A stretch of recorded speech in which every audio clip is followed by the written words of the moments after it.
we are a few feet away from our next destination, and no, it's not Fortree City, yet. By next video, hopefully we do reach Fortree City, so until then, let's continue fighting more trainers. Anyway, I did a few things off screen, such as going back to Mobile City to heal because I really had to heal.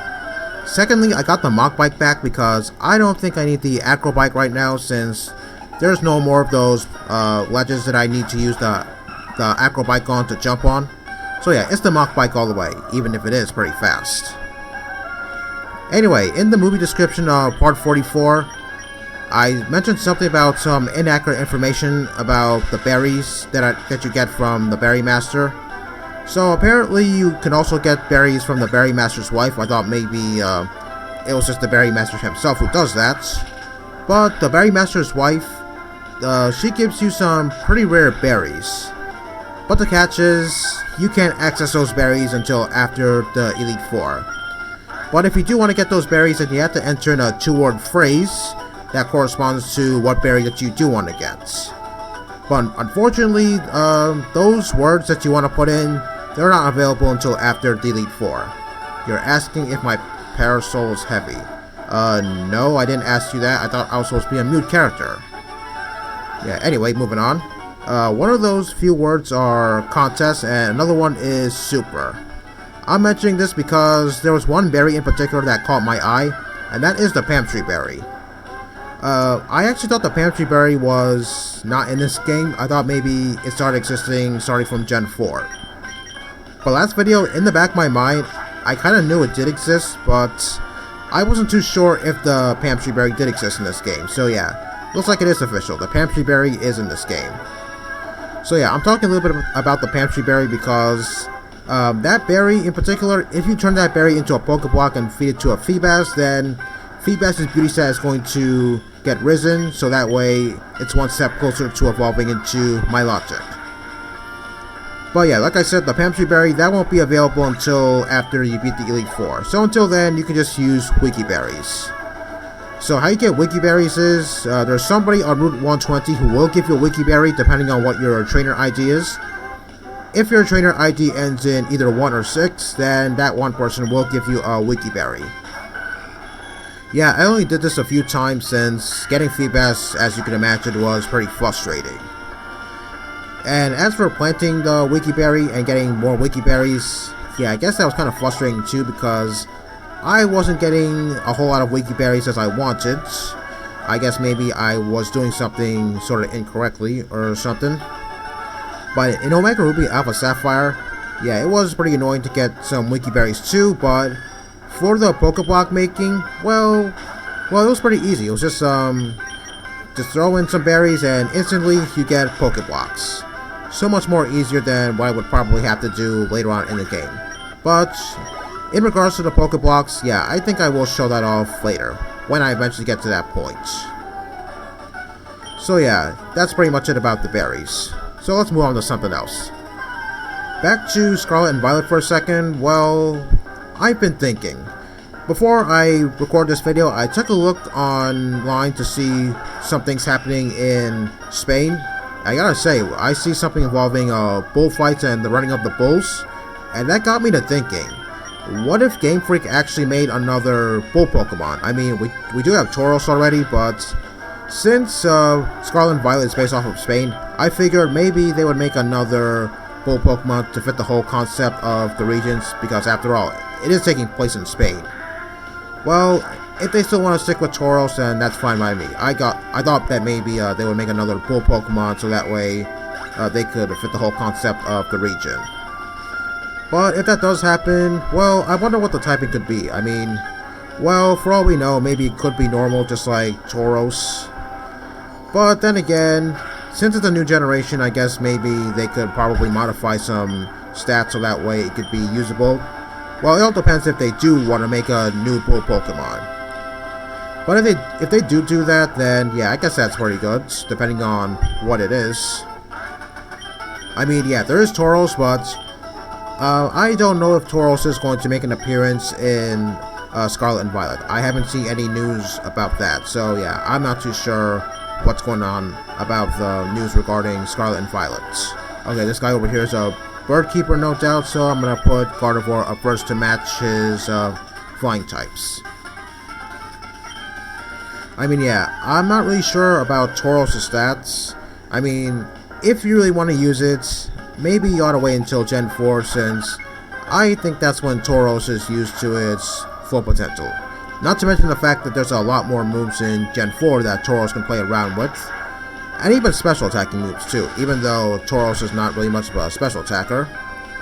I mean, I think it's been at least, I don't know, 10 years since I last used Tauros. Yeah, it is a pretty good physical attacker. Well, Intimidate is one thing, but the aggro points, well, take a critical hit and your attack gets risen. I think that's pretty good. But then again, you have to survive the critical hit in order to make full use of your attack power.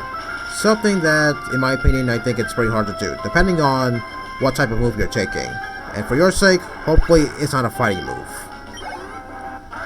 Well, if somehow they do make another clone of Tauros in Scarlet and Violet, hopefully it's a good one. Okay, I got the item down there. I thought that maybe I skipped out on that one item that I didn't get previously, that being the Hyper Potion. Anyway, this place over here is the Weather Institute, and we got a few Team Aqua grunts blocking the bridge area that leads over to Fortree City. And they're telling me not to go to the Weather Institute. Yeah, well, they can kiss my ass. I'm gonna go in here anyway. But that got me to thinking, shouldn't these guys be blocking the entrance to the Weather Institute so that way I have no chance of getting in? Yeah, Aqua grunts. Incompetent to the very end. Gotta love them. Well, whatever, I'm just going to beat all these Aqua grunts and get whatever I have to get in here. Oh, actually, maybe I should have gone to the PC, because I need to deposit a Pokemon, because after I beat all the Aqua grunts in here, I'm going to get a cast form as a reward for getting rid of all these Aqua grunts. Oh, an Umbreon? I think I better switch out, since I don't think Gardevoir can do a whole lot to this thing. And since, well, I think Sceptile can do some decent damage to this thing, hopefully it actually does the trick. As soon as I get past Confuse Ray first. Yeah, I think a few videos ago I did say that the majority of the Dark-type Pokemon are frail, but not all of them. With Umbreon being one such Pokemon, having such huge defenses and whatnot. Okay, well, let's see how much damage Leaf Blade's going to do to this thing. I mean, I do have Screech, but I don't have any physical attacking moves on Sceptile quite yet, so yeah, there's that. Once I eventually do get physical attacking moves on Sceptile, well, I guess I'll use Screech occasionally. But I'm not really sure what physical attacking moves I want to give to Sceptile. Okay, that Umbreon just, like, got 2 critical hits. Not in a row, but yeah, I did notice that it got 2 critical hits. That's kind of crazy. Anyway, I'm planning on giving it... maybe I want to give Sceptile Brick Break, but I'm not really sure if I do want to, but then again, I do have Screech on Sceptile, so I might as well just give it a physical attacking move whenever I get the chance. Okay, I'm gonna go heal up again, since I took quite a bit of damage from that Umbreon, surprisingly enough. Okay, so I'm going to deposit the leap I have in my party, since I don't need it. And like I said, I'm gonna get a cast form from somebody after I beat all these Aqua grunts. So let's continue fighting them. Okay, who should I put up first? Actually, I'm gonna keep Gardevoir up first because, well, the majority of the Aqua grunts here do use water types. But at the same time, they do use poison types, and Sceptile can't do a whole lot to poison types. So, yeah, in my opinion, it's a 50-50 chance as to what these guys are going to use, whether it's a water type or a poison type.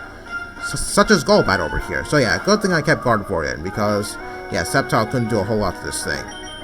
And if I tried switching out, then Golbat might actually do something to annoy me. Whether it's Confuse Ray or something like that. I'm not too sure. Anyway, going back to Scarlet and Violet for a second. Well, I did mention about maybe what would happen if maybe a Bull Pokemon was created, but I wonder what would happen if that Bull Pokemon was actually made into a Legendary, since, well, you know, well, if that really was the case, then hopefully the stats would be pretty good. But this is just my speculating, it's not real. And also, I don't see any mythical Pokemon as of late. I mean, I don't remember the last time mythical Pokemon were announced in addition to a new game coming out. Shoot, when was the last time that happened? Was that in X and Y, or was that a different game? Yeah, I'm not too sure myself. The point is, well, I don't know if maybe they would make any mythical Pokemon in addition to Scarlet and Violet coming out. But if they do that, then, well, I guess that's pretty good. Well, the hard part is, let's see how we're going to obtain it, even if it does get announced. But so far, we don't know anything about Scarlet and Violet. Actually, we don't know too much about Scarlet and Violet quite yet. My bad. I mean, there are the starters and everything. And what the region is going to look like. Okay, let's see. Let's go with Psychic on Golbat. Yeah, I was kind of hesitating for a second because I was thinking to use Thunderbolt on that Poochyena. But then again, since I have Psychic and Thunderbolt to take down Golbat, I might as well just use one of those moves to take down the Golbat. And use Steel Wing on the Poochyena over here. So yeah, if maybe some more mythical Pokemon came out, I wonder what it could possibly be. I'm not really sure if maybe it could reference Spain or anything. I mean, looking at the few mythical Pokemon from the past, like say Genesect and Meloetta, I'm not really sure if it had anything to do with the region that Unova was based off of. Yeah, maybe I should do a little bit of research. Let's use Thunderbolt on this Sharpedo over here. Okay, even though that Mightyena intimidated me, hopefully Skarmory can still get the one-hit KO. Oh yes, I was actually in awe when I first saw that this double battle was here. I mean, yeah, like I said previously, I played Ruby and Sapphire for the majority of my life. Well, actually Sapphire. And yeah, it was... Oh no, not Roar. Jeez. Yeah, how did I not see that coming? Okay, well at least Sceptile's out in play now, so that way I don't have to switch out any of the Pokemon that I don't want to use. Yeah, maybe I should have gone with Air Cutter or something. I'm not really sure if it would have made much of a difference, but whatever. At least the Mightyena is down. So yeah, I was pretty much in awe as to seeing this double battle because, yeah, I didn't realize that there was another game like this in addition to Ruby and Sapphire. Okay, there's only one more Aqua in here, then we're going to face that... Excuse me. We're going to face that one person you see to the left. That person over there is one of the Team Aqua admins, Shelly. In Ruby, this is where he would have fought Courtney, but like I said, Courtney is not in Emerald. I have no idea why, because, well, since Team Aqua has two admins, I think it only makes sense if maybe Team Magma had two admins as well. Because, yeah, I think that's only fair. But hey, they're the ones making the game, not me. I mean, if it were up to me, then, yeah, all the admins of the villainous teams would be in this game. But sadly, that's not the case. So yeah, back to Scarlet and Violet for a second. If we do somehow get some mythical Pokemon, I wonder what they would look like and what their stats would be, because, yeah, like I said, I'm not really sure when's the last time we ever seen mythical Pokemon. I think it's been quite a while, actually. I mean, actually, I want to say that maybe Zero Aura was a mythical Pokemon. Yeah, maybe it was, but I guess I kind of forgot about it, even though it did make a small appearance in Sword and Shield. But the problem with that is you couldn't catch it because it was in one of those max raid gens. And you just have to defeat it in order to get certain prizes. Okay, looking at the time I have, I don't think I have enough time to fight Shelly, so I'm going to leave it off here. Next time, we're going to get out of here and hopefully continue our way to Fortree City. But first, I gotta take down this Aqua admin here. See you next time.